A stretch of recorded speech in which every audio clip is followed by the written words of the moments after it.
Hello everyone, welcome to my channel moments with Sulekha.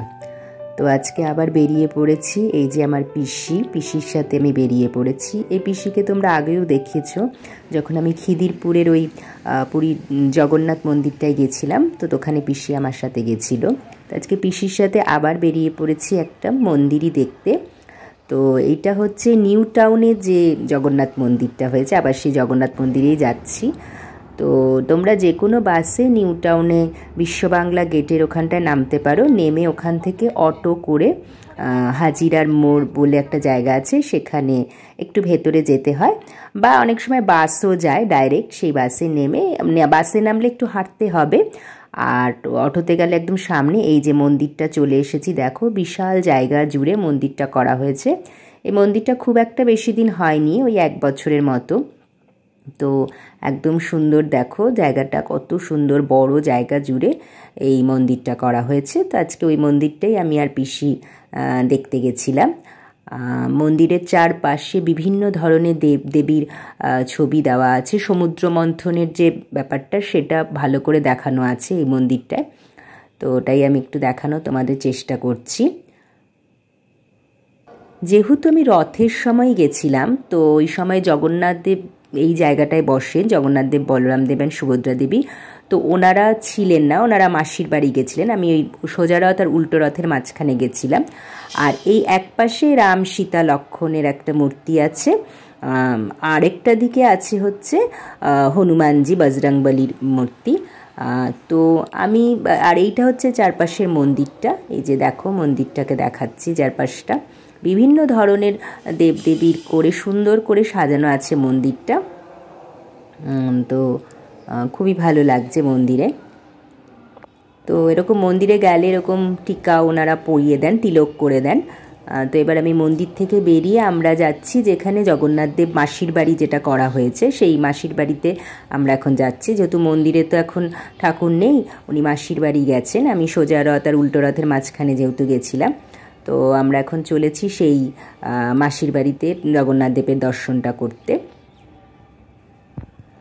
তো এই যে এখানে একটা জায়গায় একটুখানি 5 মিনিটের মতো হেঁটে একটা জায়গায় যেতে হয়, সেখানে এই যে ঠাকুর এখন এখানে রয়েছেন, জগন্নাথ দেব, বলরাম দেব আর সুভদ্রা দেবী।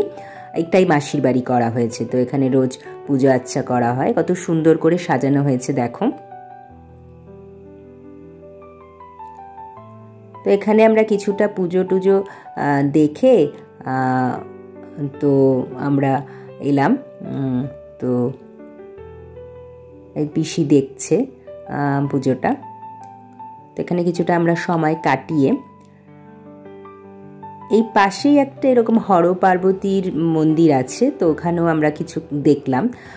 কালী মাও আছে এবং শিব ঠাকুরও আছে। তো এই মন্দিরটাও একটু দর্শন করলাম। এই যে মন্দিরটা, পাশেই মন্দিরটা, তো মন্দিরটা একটু দর্শন করলাম করে আমরা আবার আসল মন্দিরটাতে আবার এসছি। তো এসে এখানে কিছুক্ষণ বসেছিলাম, ভালো লাগছিল এখানে বসে। পুরো মন্দিরটা বাইরে থেকে দেখতে খুব সুন্দর লাগছিল। আর আমিও মোটামুটি একটু ঘুরে ঘুরে দেখছিলাম মন্দিরটা।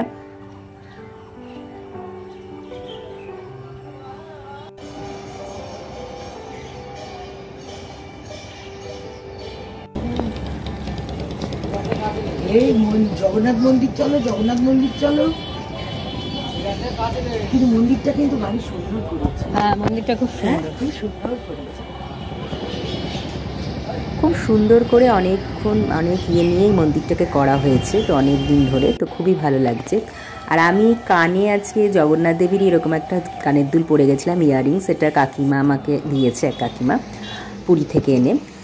তো যাই হোক, মন্দির টন্দির দর্শন করে এখন আমরা বাড়ির দিকে রওনা দিয়েছি। এখান থেকে আমরা আসার সময় এখান থেকে বাস পেয়ে গেছিলাম, তো বাসে করেই চলে এসেছি। তো এখন বাড়ির দিকে যাচ্ছি। তো তোমাদের এই ব্লগটা কেমন লাগলো জানিও, লাইক, কমেন্ট, শেয়ার করো, আর সাবস্ক্রাইব করতে একেবারেই ভুলো না। আর তোমাদের সবারই নিশ্চয়ই রথযাত্রা খুব ভালোভাবে গেছে, তোমরা সবাই নিশ্চয়ই খুব এনজয় করেছো। আমারও মোটামুটি ভালোই গেছে। আমার সোজা রথের যে আমাদের পাড়াতে যে রথটা, সেটা তো তোমরা নিশ্চয়ই দেখেছো কালকে। আর এটাও রথের মধ্যে একদিন আমি গেছিলাম টেম্পেলে। তো ব্যাস আজকের মতো এইটুকুই। টাটা।